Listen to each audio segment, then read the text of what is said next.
မကြည့်မိရင်နောင်နာရမယ်ဇလန်တွေများနံပါတ်1ဘာကာဘွန်ဒီဇက်ကားလေးကိုတော့2019ခုနှစ်က Netflix ကနေထုံလင်းပြသခဲ့ပြီးတော့အပိုင်းနေနဲ့16ပိုင်းဒီပါရှိရဲ့တောင်ကိုရီးယားရဲ့လူကြိုက်များခဲ့တဲ့ action trailer ဇလန်တွေအကောင်လေးတစ်ခုဖြစ်ပါတယ်မင်းသားအီဆွန်ဂီနဲ့မင်းသမီးဆူစီတို့ရဲ့ဒုတိယကြိမ်မြောက်အတူတူရိုက်ကူခဲ့တဲ့ဇလန်တွေလေးပဲဖြစ်ပါတယ်ပထမဆုံးရိုက်ခဲ့တဲ့ကားလေးကတော့ဒီကားလေးပါဇက်ကားကပြင်းလိုက်နေပြီးတော့2019ရဲ့နမီကြီးအောင်မြင်မှုများစွာရခဲ့တဲ့ဇက်ကားပါစက်သိန်းပိုင်းကလည်း season 2ထွက်မဲ့ပုံစံနဲ့တင်သွားတဲ့ကြောင့်တော်တော်များများကလည်း season 2စောင့်မျှော်နေခဲ့တာ9နှစ်ရှိသွားခဲ့ပါပြီ season 2ကလည်းသူမလိုပါပဲဘယ်တော့မှပြန်မလာတော့ထင်ပါတယ်ဇက်လန်လေးကတော့ချာတဲကူကကပ္ပနမီကြီးအရှင်တရုတ်ဆောင်တယောက်ဖြစ်ခြင်းနဲ့စတက်နမတယောက်ပါသူ့ရဲ့သူလေးကအကြောင်းကြီးစဉ်နဲ့လေရင်စီးပြီးတော့မတော်တဆလေရင်ပြက်ကျတိတ်ဆုံးသွားပါတယ်လေရင်ပြက်ကျမှုမှာလူ231ယောက်တိတ်ဆုံးခဲ့ပြီးတော့အစိုးရကဒီဖြစ်ရပ်ကိုမတော်တဆပြက်ကျမှုလို့ကြေညာပြီးတော့ဖုံးကွဲဖို့ကြိုးစားနေတာကိုတွေ့ရှိလိုက်တဲ့တဲကူကတရားမျှတမှုကိုရှာဖို့အဆုံးဖြတ်လိုက်ပါတယ်သူ့ရဲ့စုံစမ်းရေးခီးစဉ်မှာအစိုးရထောက်လှမ်းရေး agency NS ကလှုပ်ဝက် agent ဖြစ်တဲ့ကိုဟီဒီနဲ့ပူးပေါင်းလိုက်ပါတယ်ဟယ်ရီကလည်းသူ့ရဲ့ကိုယ်ပိုင်အကြောင်းပြချက်တွေရှိပြီးတော့အစိုးရအတွင်းအာကလိလိုက်စားမှုကြီးကြီးမားတစ်ခုကိုဖော်ထုတ်ဖို့ကြိုးစားနေတဲ့သူတယောက်ပါ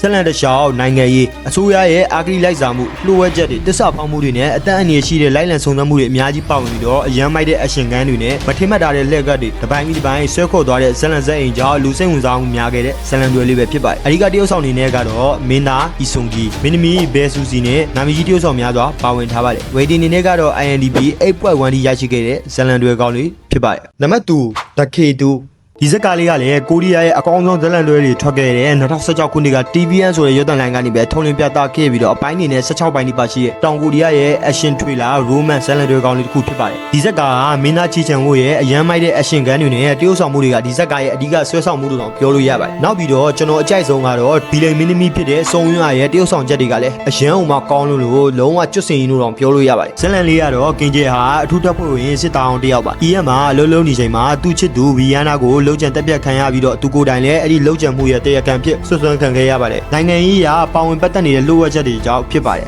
EF ကထွက်ပြေးလာပြီးတော့တောင်ကိုရီးယားကိုပြန်လာတဲ့အခါမှာတော့သူ့ကိုလိုက်ရှာနေတဲ့လူတွေကရှိနေပါတယ်အဲ့ဒီချိန်မှာယူဂျင်းဆိုတဲ့အမျိုးသမီးတယောက်ကသူ့ကိုဆက်သွယ်လာပါတယ်ယူဂျင်းက JSS ကုမ္ပဏီပိုင်ရှင်ဖြစ်ပြီးတော့သူ့ယောက်ျားကတော့တမရရွေးကောက်ပွဲဝင်ပြိုင်နေတဲ့နိုင်ငံရေးသမားတယောက်ပါယူဂျင်းကဂျေဟာကိုသူ့ရဲ့ကိုယ်ရံတော်အဖြစ်ငှားရမ်းခဲ့ပါတယ်ဂျေဟာကအဲ့ဒီအလုပ်ကိုလက်ခံလိုက်တာသူ့ချစ်သူတေဆုံးရတဲ့နောက်ွယ်ကလူပတ်ကွမ်ဆူဆိုတဲ့လူကိုလက်စာချေဖို့အခွင့်အရေးရဖို့ပါဂျေဟာရဲ့အဓိကလုပ်ခါတော့ဂွန်အန်နာဆိုတဲ့ကောင်မလေးကိုကာကွယ်ပေးရတာပါအန်နာအားစီကျွန်းရဲ့တရားမဝင်သမီးလေးဖြစ်ပြီးတော့နိုင်ငံရေးအန်ဒီရဲ့ကြောင့်အပြင်မထွက်ဘဲနဲ့အိမ်ထဲမှာပဲနေထိုင်နေရတဲ့လူတစ်ယောက်ပါသူမကစိတ်ပန်းဆိုင်ရာအထီးကိုင်းနေပြီးတော့လူတွေကိုမယုံကြည်တတ်ပါဘူးဂျေယာနဲ့အန်နာတို့စတင်ဆုံတွေ့ချိန်မှာတော့အဆင်မပြေခဲ့ကြပြီမဲ့ဒါပေမဲ့အတူရှိလာတာအချိန်ကြာလာတဲ့အမြန်အချင်းချင်းနားလည်လာကြပြီးတော့နိုင်ငံရေးစီးပွားရေးအာဏာလုပွဲအရှုပ်တုံပုံတွေကြားတဲ့ဘယ်လိုဆက်ဖြစ်ကြမလဲဆိုတော့ကိုစိတ်ဝင်စားပဲကြည့်ရမယ်အရှင်ဇလန်တွေကောင်းလေးပဲဖြစ်ပါတယ်အဓိကတရုတ်ဆောင်နေနဲ့ကတော့မင်းသားဂျီချန်ကိုမင်းသမီးယွန်းနာမင်းသမီးကြီးစုံရာနဲ့နာမည်ကြီးတရုတ်ဆောင်များစွာပါဝင်ထားပါတယ်ဝေဒီအနေနဲ့ကတော့ INDB 7.8 ရရှိခဲ့တဲ့ဇလန်တွေကောင်းလေးပဲဖြစ်ပါတယ်နံပါတ်3 Hostoliဒီဇက်ကားလေးကိုတော့2019ခုနှစ်က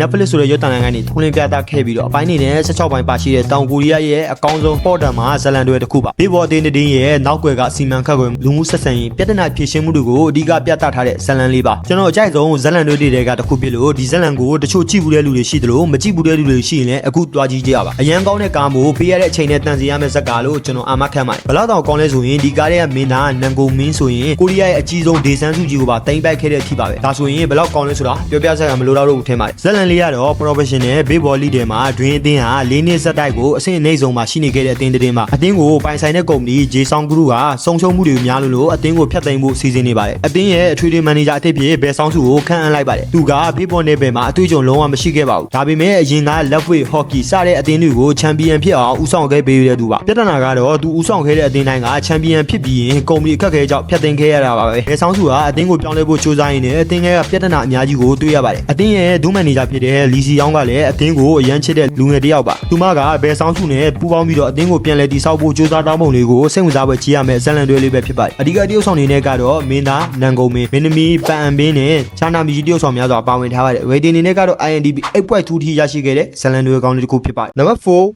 Eating Classဒီဇက်ကားလေးကိုတော့2020ခုနှစ်က JTBC ဆိုတဲ့ရုပ်သံလိုင်းကနေထုံလင်းပြသခဲ့ပြီးတော့အပိုင်းနေနဲ့16ပိုင်းဒီပါရှိတဲ့တောင်ကိုရီးယားရဲ့လူကြိုက်များခဲ့တဲ့ဒရမာလေးတစ်ခုပါဇက်ကားက Eating Class ဆိုတဲ့ web ပုံကိုအခြေခံရိုက်ကူထားတာဖြစ်ပြီးတော့လူငယ်တွေရဲ့စူးစမ်းအားထုတ်မှုကိုတေချာလေးရိုက်ပြထားတဲ့ဇလန်တွေလေးပဲဖြစ်ပါတယ်ဒီဗီဒီယိုကိုကြည့်နေတဲ့တဲမှာကျွန်တော်လိုပဲစူးစမ်းနေတဲ့လူငယ်တွေပါတယ်ဆိုရင်ဒီကားလေးကိုကြည့်တင်ပါတယ်ဇလန်လေးကတော့ပတ်စရိုရီကအဖေနဲ့2ယောက်လေးနေထိုင်တဲ့လူငယ်လေးတစ်ယောက်ပါသူ့အဖေကသူ့ကိုမှန်ကန်တဲ့အရာကိုလုပ်ပါမှားရင်တော့တာဝန်ယူပါဆိုတဲ့အဆုံးအမတွေကိုအမြဲတင်ပေးခဲ့ပါတယ်အထက်တန်းကျောင်းသားဘဝမှာသူအစ်စ်ပြောင်းလာတဲ့အကြောင်းမှာချ ချမ်းသာတဲ့ကုမ္ပဏီပိုင်ရှင်ရဲ့သားဂျန်ကန်ဝန်နဲ့တွေ့ဆုံခဲ့ပါတယ်။ဂျန်ဝန်ဟာလူတွေကိုဖိနှိပ်နိုင်ခြင်းနဲ့ကျောင်းသားတစ်ယောက်ပါ။ဆယ်ရူရီကအနိုင်ကျင့်ခံရတဲ့ကျောင်းသားတစ်ယောက်ကိုကာကွယ်ရင်းနဲ့ဂျန်ဝန်နဲ့ရန်ဖြစ်မိပြီးတော့အဲ့ဒီအတွက်ကျောင်းကနေထုတ်ပယ်ခံရပြီးတော့သူ့ဖေရဲ့အလုပ်ပါဆုံးရှုံးသွားခဲ့ရပါတယ်။နောက်ပိုင်းသူတို့သားဖားနေအောင်ကိုပိုင်စားတောက်ဆိုင်လေးဖွင့်ဖို့စီစဉ်နေတဲ့အချိန်မှာပဲအဖေကလမ်းမှာကားတိုက်ခံရပြီးတော့တည်ဆုံသွားခဲ့ပါတယ်။အဲ့ဒီကားတိုက်ခဲ့တဲ့လူကတော့ဂျန်ဝန်ဖြစ်ပြီးတော့အရက်မူပြီးကားမောင်းခဲ့တာပါ။ဒါကိုဖုံးကွယ်ဖို့သူ့ဖေကအကူအညီပေးခဲ့ပါတယ်။ဆယ်ရူရီကဒေါ်တာထွက်ပြီးတော့ဂျန်ဝန်ကိုရိုက်နှက်မိရကနေတပ်ဖြတ်ဖို့ကြိုးစားခဲ့တယ်ဆိုတဲ့ဆွဆွဲချက်နဲ့ထောင်3နှစ်ကြာခဲ့ရပါတယ်။ထောင်က